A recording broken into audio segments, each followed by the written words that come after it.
hope the camera can't hear the lumberjacks.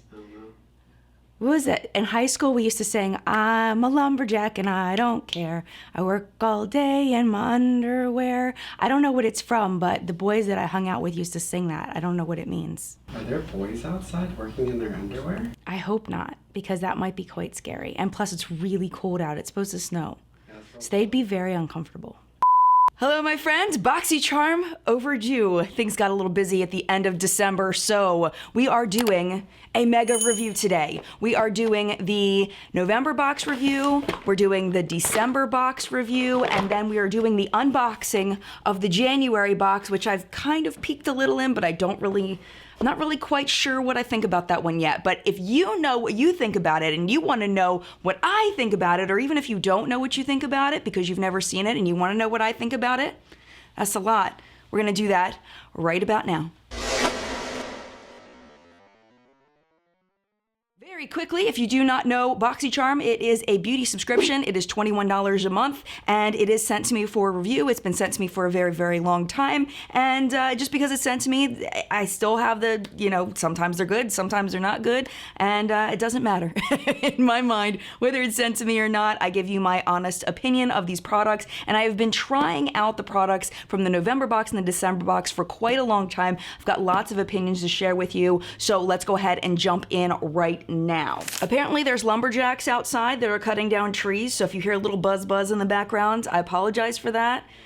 The show must go on. So let's go ahead and start with the November box. There is one product in here that I didn't try because honestly, it scares me. It freaks me out. This is the Cover FX Glitter Drops. I did bring this with me on my winter vacation, and we were gonna go out, and I was thinking about sprinkling a little on my collarbones and all of that, and then I was kind of like,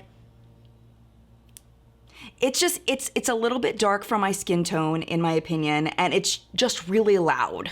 It's very loud. So what I would do is I would put it on my fingertips, and I would think about putting it on somewhere on the rest of my face or body, and then I wimped out and I wiped it off. So I didn't actually use this. I will be passing this on to someone that I do feel would enjoy this more, maybe someone with a little bit deeper skin tone than me. If it's gonna be right for you, you're gonna really like glitter. You're also really going to like this darker gold kind of shade. So for me, this is a no, and it's just because of the nature of the product, not because it failed on me or anything. But the rest of the products in here are actually quite good. Let's talk about the Bodyography Makeup Brush Cleaner. Now, this to me would be fantastic for a makeup artist that is switching between clients. This is what I would imagine as a non-makeup artist, because what you do with this is you take a dirty brush and you just spritz, and then you wipe it on like a towel or something, and your brush is clean and it removes the product. Or you can saturate it and give it like a deeper brush cleaning if you want to. This does not work very well for face brushes covered in foundation liquid. This is more, to me, for powder product removal. It's not super intense, but I still really like it a lot. I find it to be nice, especially when I'm using very pigmented eyeshadows and I want to use the same brush again, but and the color switch situation isn't really getting all the product off. This really gives it that extra help to get the product off so that the color doesn't, mush together where I don't want it to. So overall, very, very happy about this. I've never used a product quite like this, even though I know they do exist. I just personally haven't used one, and I'm very thankful to have it. Another big win are these Luxie brushes. There's actually quite a few more of these, and they got lost in my brush stash somewhere. I'm not quite sure where the rest of them are, but there are quite a few of them. I will put the photo of all of the brushes here so you can see all of them. These little mini Luxie brushes are fantastic because they're really good at getting right in the crease to detail. They're very, very soft. I've never had a problem with a Luxie brush falling apart on me. They clean up very easily and nicely, and I honestly have no complaints about Luxie brushes, especially these tiny ones. I feel like these are definitely my favorite brand of small detailing brushes, and if you got these in BoxyCharm, I hope that you're enjoying them as much as I'm enjoying them because I really like them a lot. Plus the design is really pretty with the gold and everything. I really like that. I had heard about Ace Beauty before I got this in BoxyCharm, but I'd never tried anything by them. This is the Grandiose palette, and it looks like this. The quality is very good. Lasting power was very good. The metallic foiled shades are very, very slippy. They've got, I would imagine they have a lot of like dimethicone or silicones in them, so they do tend to transfer a lot up into my crease and onto my brow bone, which for me, most foiled shadows are doing that to me at this point, but I feel like especially with this one. So if you have trouble with that and you don't like that, you don't like the foiled shadows to move around a lot, you may not enjoy this very much, but I personally really liked it. The colors are so bright and bold and beautiful. Overall, I mean, I feel like I have a lot of these shades, but if I didn't, I would be very, very happy and very thankful to have gotten this in my BoxyCharm. And the last product was such a shocker to me. I got this and I was like, but then I used it and I was like, oh, this is the Farrah brushes tweezers. It's like, tweezers? Do I really need a pair of tweezers? I needed these tweezers and I didn't even realize I needed them. They have a flat side and then they also have a pointed side, and I find them both to be wonderful. And what I like about these is I don't have to push super hard in order to grab the hairs, which I feel like some tweezers, like the Revlon ones, like you have to really like push. And if you have any kind of like mobility issues in your hand, it makes it really difficult to grab onto hair and pull them. Also, the grip on these, when it does get the hair, I don't have to like, you know, go after the same hair multiple times. I can just go get it one time and pull it. These are honestly, I think, the best tweezers I've ever used in my life. And if it saves me 5 minutes or 3 minutes because I don't have to fight with picking the hair and being able to get it on the first try, that makes me super happy. So this was a huge win for me and a very big surprise, and I'm really thankful to have these. So overall, was the November box worth $21? Yes, absolutely it was. The only thing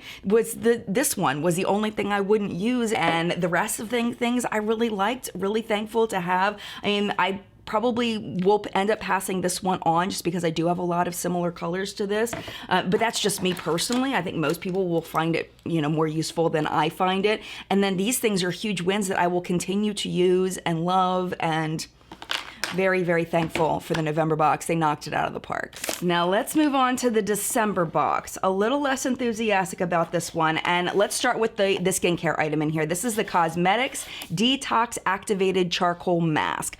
I used this one time and I won't be using it again. It did not agree with my skin. When I used this and I rinsed it off, my skin felt warm. And I don't know if that's part of the detox or because of some of the ingredients in here, but I don't like that feeling because I feel like I've gotten some kind of mild chemical burn. Whether I did or not, I don't know. There was a papaya enzyme peel mask that I used once that really burned my face badly, and that's what this felt like to me, but on a much more mild level. I wish I'd taken a picture because my face was just a little bit red, but it wasn't bad. It wasn't bad. So I did dig into the ingredients of this just a little bit. If you have oily skin, you may find this to be better than someone with dry skin due to the high amount of kaolin in here. It's more an oil absorber, and it also does remove those impurities. The next ingredient is safflower seed oil, and I feel like that one is a nice balance for how much kaolin clay is in here. Now, I did look up that diatomaceous earth stuff. Apparently, it is made from fossilized sea creatures. And then they grind up the little fossilized sea creatures, and then they put it in here. You can buy a 10-pound bag of this stuff on Amazon for 20 bucks, but it is supposed to pull impurities out of your skin. I tried to find actual legit research that it does do that. I personally couldn't find anything, but that doesn't mean that it doesn't exist. The big bad that's in this is the fifth ingredient is denatured alcohol. And if you have been part of our community for a while, you know that denatured alcohol is probably my least favorite ingredient in skincare. It is very, very bad for your skin. It wears down your skin's barrier over time. It's the fifth ingredient, so it's hard to say how much denatured alcohol is in here. It's kind of borderline of where I like to see it. It's a little high up. I don't really like that in there. And I don't know what in here is giving me a weird reaction to it, so I won't be using this, but if there's somebody in my life that would like this, I will definitely be happy to gift it to them. This is going to be a no for me. Next up, there's an eyeshadow palette by Suva Beauty. This is the Protégé palette. And okay, so I have one palette by Suva Beauty, and it's the Cupcakes and Monsters palette. It's okay, I like it. I don't use it a lot because it's so intensely bright. So I was really excited to see this in BoxyCharm because it would be nice to try something that's a little more natural, a little more everyday for me. And I do like this. I don't like it as much as the Ace Beauty one. I feel like that one is a little more me. It's a little easier to work with, a little more intense. This one's a little more buildable, where that one kind of goes on fast, easy, don't have to worry about it. This one takes a little more love, a little more work, but it's a good palette. I like the mix of the cool tones and the warm tones in here. Creates some really, really pretty looks. The highlights here, I don't really like them as much on my cheeks as I do on my eyes. This one here was a little too cool toned for my cheeks. This one I liked better on my cheeks, though using something like this, a fan brush, is nice for highlighting for something like this because it fits in nicely, but if you're gonna use a round brush, it may be a little more difficult.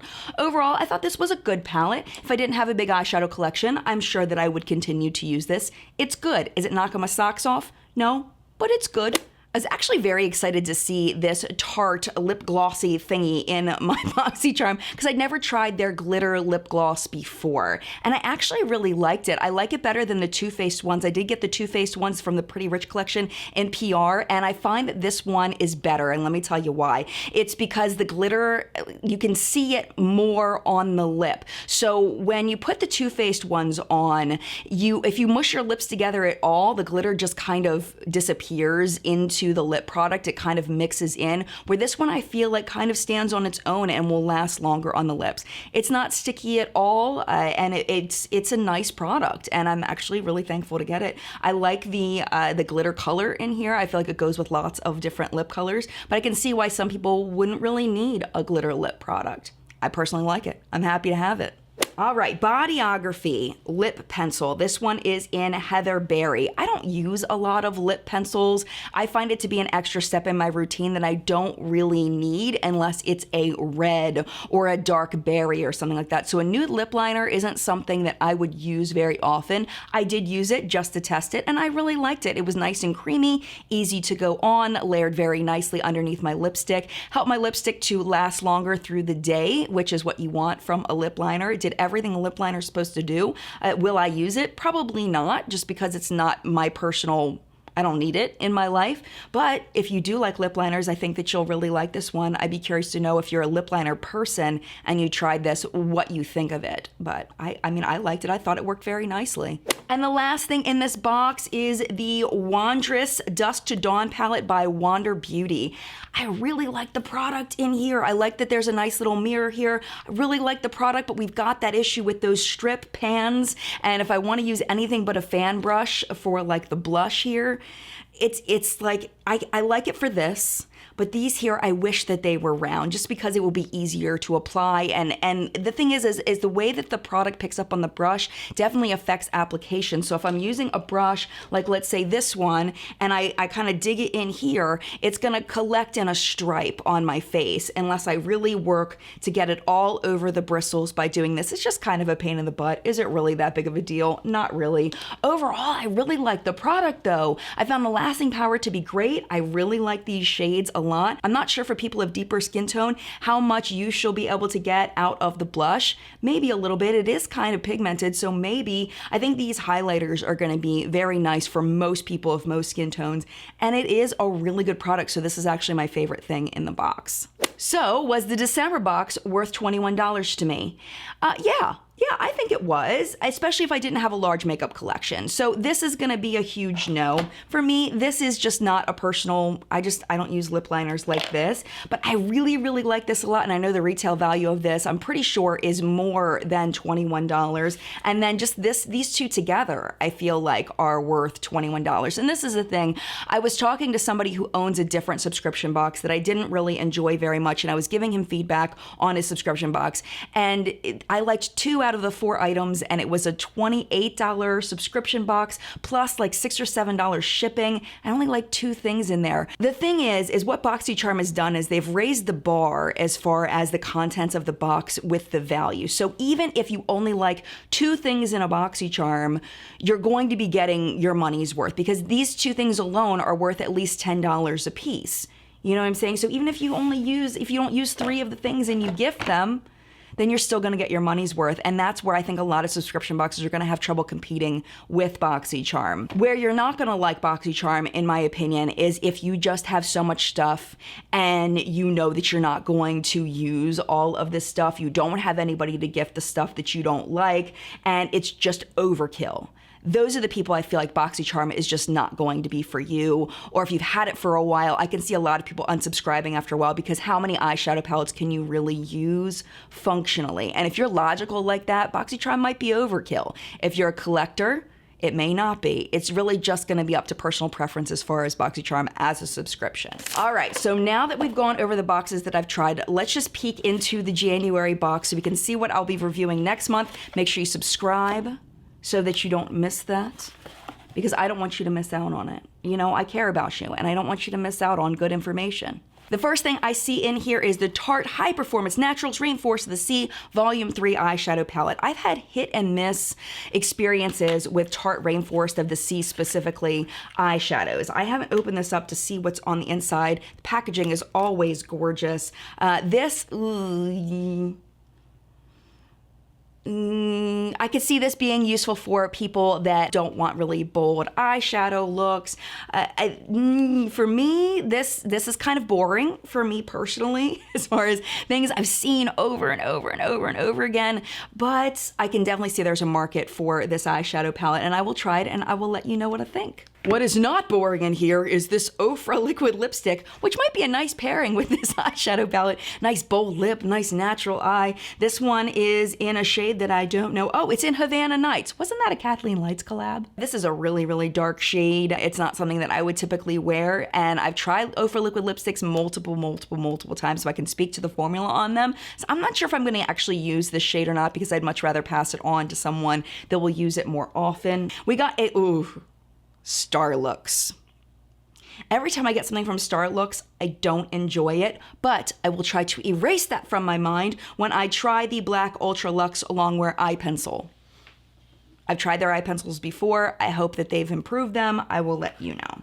This is another product that I've tried before. This is the Briogeo Roscaro Milk Reparative Leave-In Conditioning Spray. I'm out of it. I will definitely try it again and let you know. It's been a while since I've used this, and I don't have a fresh memory of how this is. So yeah, so we'll try that through the month. My hair is a little bit dry right now, so this will definitely help. Quick Google search shows me that this is the Kathleen Lights collab for liquid lipstick for Ofra. The last thing in here, I think a lot of people will be very excited to see. Tatcha is a very expensive brand. A lot of the big booty gurus talk about Tatcha and how amazing it is. I haven't tried much from Tatcha personally, so I'm excited to try these. These are luminous dewy skin masks, and you get 2 of them, and I'm excited to try them. Check out the ingredients in here. Just glancing at the ingredients look pretty legit. I think face masks, personally, to me, are more fun than they are useful, in that they are only a one-time use product, where you can buy a jar or a bottle of something that will last you much longer with similar ingredients. But I know some people really love their sheet masks, so I am going to try one of these, and then one of them will be given away eventually. So overall, the January box looks like it might be borderline worth $21 to me. There's nothing in here that I am so excited about, like the November box and the December box, but the tweezers surprised me. So you never know what I'm gonna love. So make sure that you subscribe so you don't miss next month's video. Thank you so much for watching. It is your turn now to participate in the collective brain of makeup awesomeness, where we help each other not to buy crap and to buy things that are totally worth it. Leave your thoughts down in the comment section down below. I would love to know your thoughts. If someone's comment helps you, give them a little thumbs up, give them a little thank you underneath their comment, tell them you appreciate them. Let's be a lovey, a supportive community down there. Get to know each other, meet a friend. Mad love to you. Thanks so much for watching again, and I will see you in a video very, very soon.